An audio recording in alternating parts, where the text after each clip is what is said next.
Bonjour, nous sommes le lundi 2 décembre 2024 et le sujet est Standard & Poor's et la note de la dette française qui, finalement, n'a pas changé. Bon, c'est pas vraiment une surprise puisqu'on sait qu'ils micmac plus ou moins les mêmes notes d'une agence à l'autre.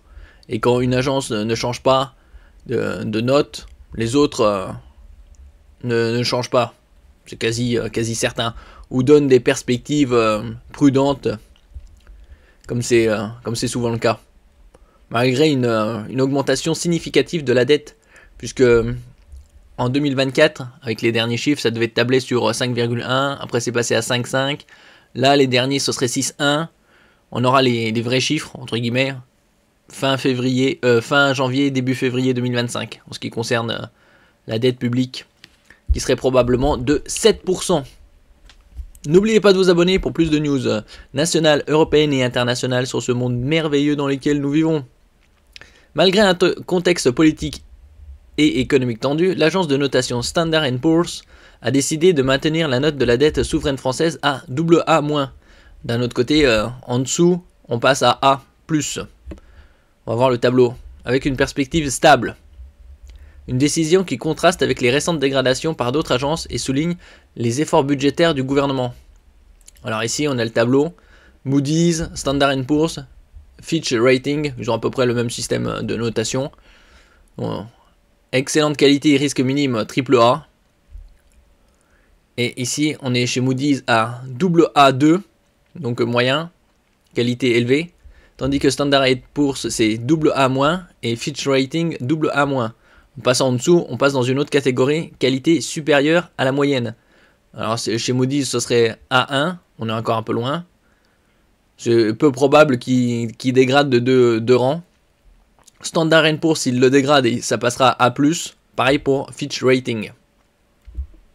Et donc on serait dans une autre catégorie que là, pour l'instant, on est en qualité élevée. Et après, ce serait qualité supérieure à la moyenne. Une stabilité budgétaire saluée, mais sous condition. L'annonce est tombée vendredi soir, c'est-à-dire le 29. À la surprise générale, Standard & Poor's S&P a choisi de maintenir la note de la dette française à AA-, assortie d'une perspective stable. Stable, c'est exagéré. Il aurait dû mettre perspective prudence. Ce choix intervient alors que plusieurs agences concurrentes comme Fitch et Moody's ont récemment abaissé leur évaluation. Dans son communiqué, S&P a justifié sa décision en misant sur la capacité de la France à respecter à moyen terme les exigences budgétaires européennes malgré des retards dans la mise en œuvre. Nous verrons, ils avaient tablé en 2027 un retour sous les 3%. Ça c'était à l'époque avec le ministre de l'économie, Bruno Le Maire. Là c'est à nouveau depuis environ 2 mois. Antoine Armand, ministre de l'économie, s'est félicité de cette marque de confiance tout en reconnaissant les risques liés à l'instabilité politique.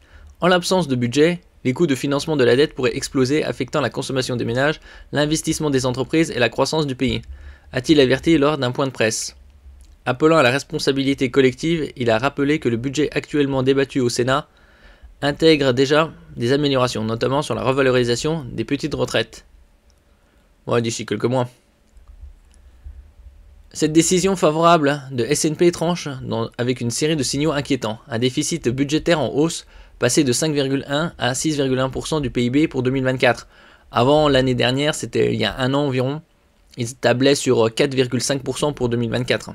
Après le dérapage de 2023, qui était de 4,9, il est passé à 5,5, donc ils ont rétabli sur 5,1. Et en septembre, ils parlaient de 5,5, 6,1. D'autres parlent de 7%. Nous verrons ça dans 2 mois.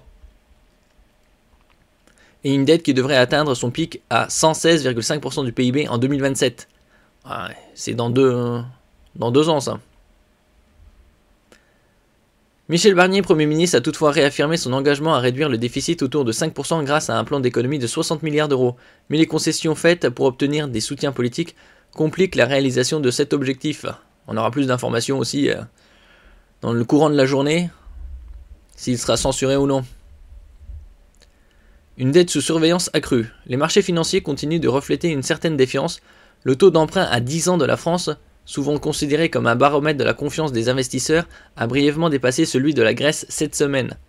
Bon après, il paraît que sur la Grèce, c'est sur une partie de la dette. Bien que revenu à 2,9% après l'annonce de SNP, il témoigne de la fragilité persistante des finances publiques françaises. Malgré ce répit, le chemin vers une amélioration durable des comptes publics s'annonce ardu. L'exécutif devra convaincre dans un climat parlementaire agité où chaque décision budgétaire est scrutée de près. La Commission européenne, de son côté, a validé la trajectoire budgétaire française, offrant un soutien tacite aux efforts du gouvernement. D'un autre côté, ils sont obligés de soutenir la France, autrement l'Union européenne serait dans la panade, ça se casserait bien la gueule. De toute façon, ça finira par arriver. Cependant, comme l'a souligné SNP, cette stabilité dépendra de la capacité de la France à redresser sa trajectoire budgétaire tout en apaisant les tensions politiques, une mission délicate qui reste essentielle pour préserver la confiance des marchés et des agences. Ouais. Nous verrons ce que ça donnera. Merci pour votre écoute et à la prochaine.